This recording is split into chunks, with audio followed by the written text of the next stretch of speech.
Buongiorno, je suis Rocco all'Italtica. Et moi, je fais de la poudre. Je fais de la cocaïne. Je viens directement de l'Amérique del Sud.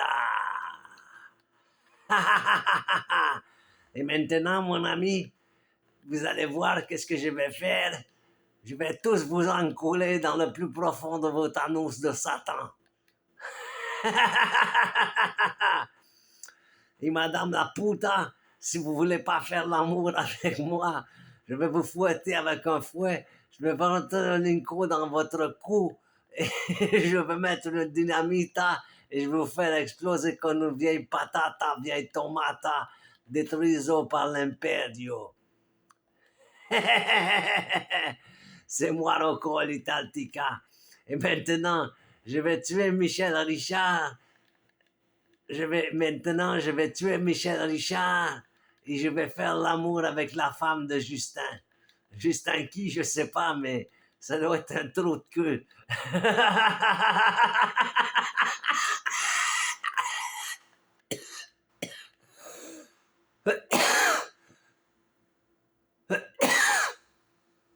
Excusez-moi.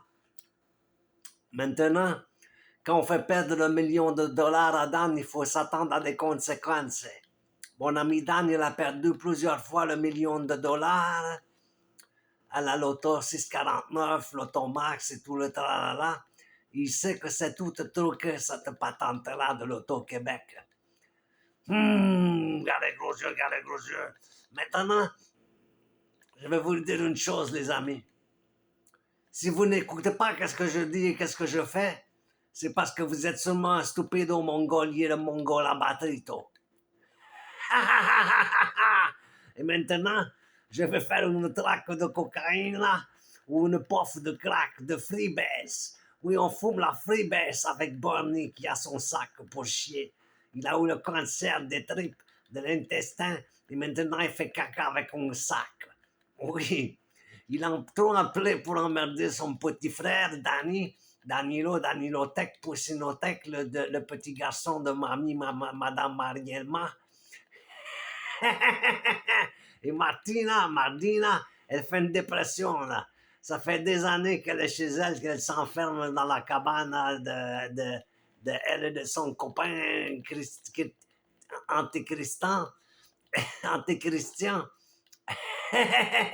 Et maintenant, elle va se suicider. C'est le bord de la falaise, mon ami. Pas de la chute avec les bio qu'on a vu tomber là, comme la dernière fois dans le dessin de Dandaman dans ce cartoon. Maintenant, madame, vous allez vous suicider. Vous allez prendre un 22, acheter un 22 avec $1,200, carabine 12. Non, pas 12, comme le monstre de la guerre des étoiles euh, par l'hôpital Albert Prévost. Il y a plein de suicides là, mais c'est surtout les docteurs et les infirmières qui se suicident.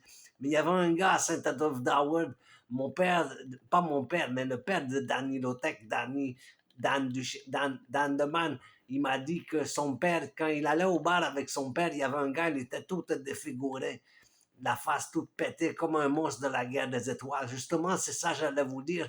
Le père de Dan, c'est comme ça qu'il appelait le gars. Il appelait le monstre le bonhomme de Star Wars. Oui, le monstre de la guerre des étoiles. C'est un bar, ça ressemble comme à la cantina. Ça ressemble, mais c'est pas pareil. Ça ressemble à la cantina dans Star Wars. Et puis ils servent de la bière. Puis le monde, ils ont des extraterrestres qui habitent à Saint-Adolphe d'Howard, pardon. Et ils ont des pots, ils mangent de la langue d'humain. Et même Dan, il a mangé une langue. Il y avait des langues dans un pot. Il disait que c'était des langues de porc. Mais Dan, il a très bien vu, c'est pas ça une langue de porc. Ça, c'était des langues d'humain. Et Dan, il a mangé une. Dégueulasse. Ils ont dit, ils voulaient pas Dan. Ils disaient c'est dégueulasse, mais eux, ils ont dit, tu dois l'essayer pour faire partie de la tribu extraterrestre. Alors Dan, il a mangé une langue d'humain. Dans un gros pot avec du vinaigre conservé dans les produits. Et puis après ça, ensuite, Richard Deschiens, il est allé à la pêche avec, à la pêche, à la pomme, à la poire, Mais c'était pas poire la pêche, c'était très bon. Ils ont attrapé, Dan, il a attrapé une petite pêche chaude. C'est très difficile d'attraper une petite pêche chaude, ça se sauve facilement, ça se débarque de l'hameçon, c'est dur à attraper, ça se débranche tout le temps. Mais tu vois, Dan, il avait attrapé une petite pêche chaude, alors il a dit, moi j'ai une idée, je vais mettre un leader, une branche de métal. Et puis là, il a accroché la petite pêche chaude, et puis il a laissé aller déjà. Il dit, qu'est-ce que tu fais là? Il dit, Dan, il dit, tu vas voir, je vais sortir un gros masque mental, un gros monstre du lac. Mais Dan, il a fait quelque chose. Je ne peux pas dire parce que sinon ça peut passer pour du braconnage. Mais il y a des monstres dans le lac Saint-Denis. Il y a des monstres. Il y a des espérondés, pas juste des masquinongés, des monstres préhistoriques qui viennent du temps des hommes de cavernes. Oui, mon ami, oui, mon ami. C'est très bon, ça, très bon. Et puis, voyez-vous, mon ami, qu'est-ce que je vous dis, qu'est-ce que je fais, c'est que avec l'enculation de l'Elenco et la bombe dynamite, je vais mettre dans le coup de graisse la femme de Fadi Killyfrozen. Freddy Killyfrozen, sa femme va mourir, je vais la tuer avec un Linko et une grenade dans le Linko. Comme dans le film, c'est quoi déjà le nom du film? Training Day, c'est ça, Training Day avec Denzel Washington. Il me ressemble d'ailleurs, c'est un négro comme moi.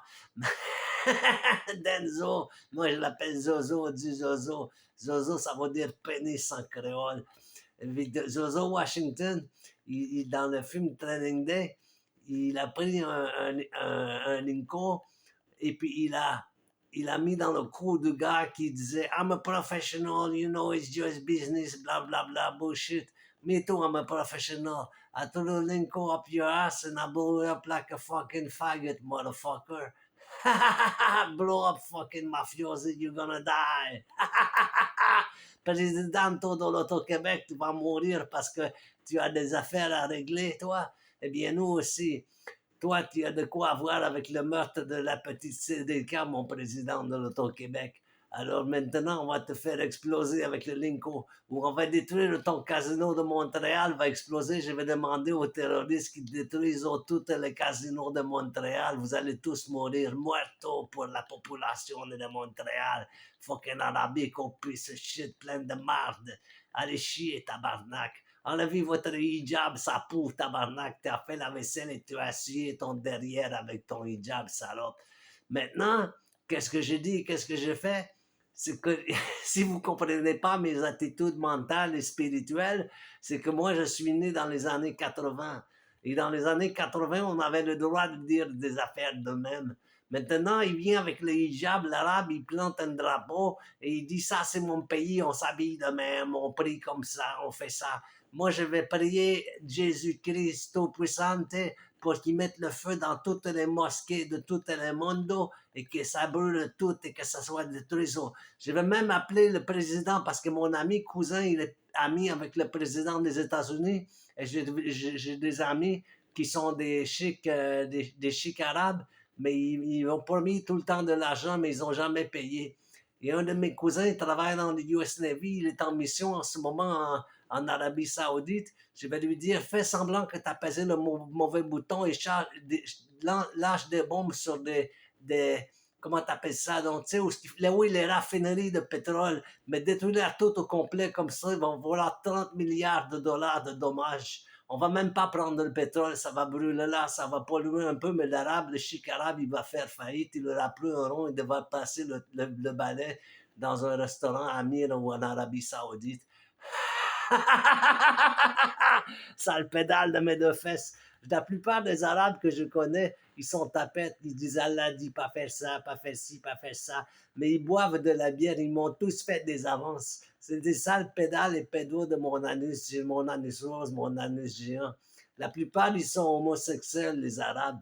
C'est comme ça dans leur pays. Ils ne couchent même pas avec leurs femmes, ils foulent leurs frères, leurs grands frères et leurs parents. Mais oui, c'est des tabarnak de calice, ça. Acceptez pas ça ici. Moi, je suis latino, je viens de l'Amérique del Sud.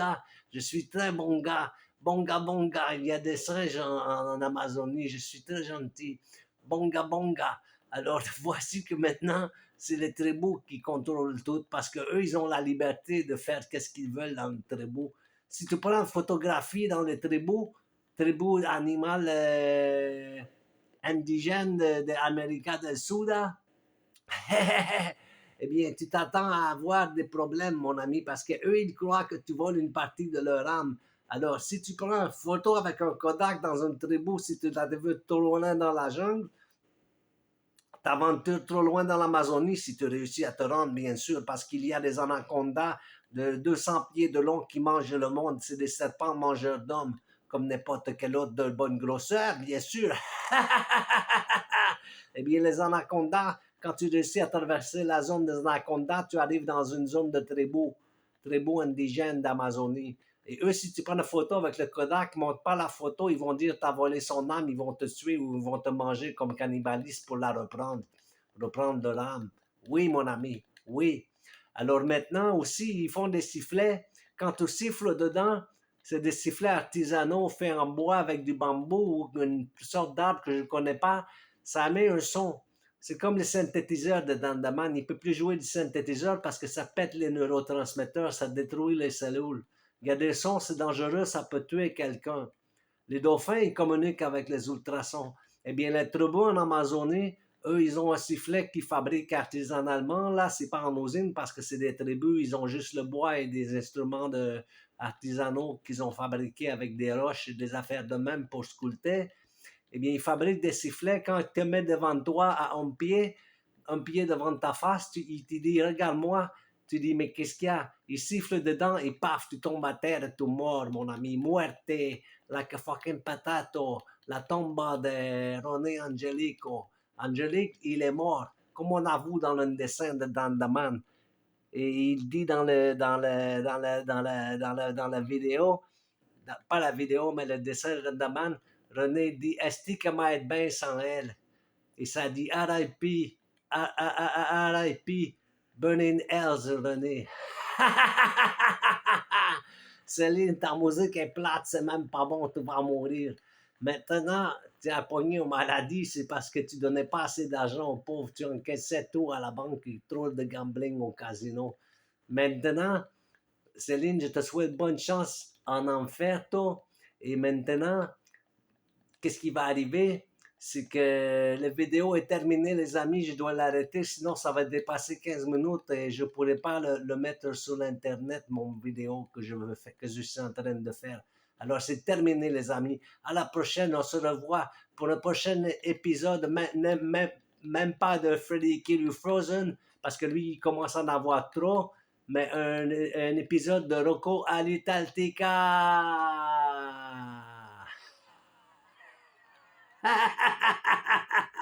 Alors bonsoir les amis, elle est partie, à la prochaine.